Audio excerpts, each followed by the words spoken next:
Hello friends, Informative Blocks here. In this video, we will set up the environment for learning Python.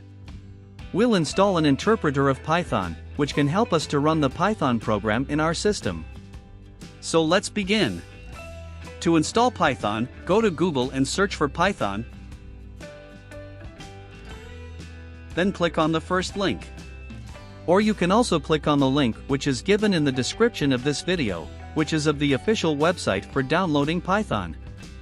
As you can see here that the latest version of Python is 3.11.3, so we will download that.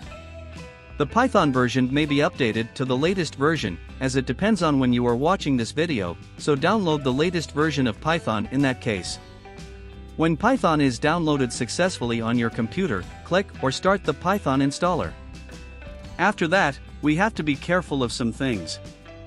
Like, here, we have to select the checkbox Add Python 3.11.3 to path. If you do not select this, then you may face a problem running the Python code.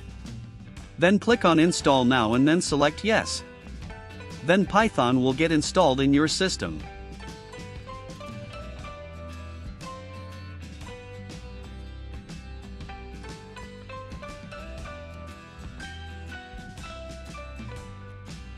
Now, it is installed, so close the window. To check the downloaded version of Python in your system, open the command prompt,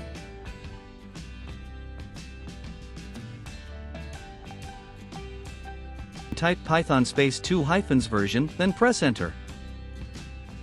As you can see, it is showing Python version 3.11.3, which means Python is successfully installed in our system. So, that's all for this video. In the next video we will see how to install PyCharm IDE in our system. Subscribe to Informative Blocks for such videos. Thanks for watching.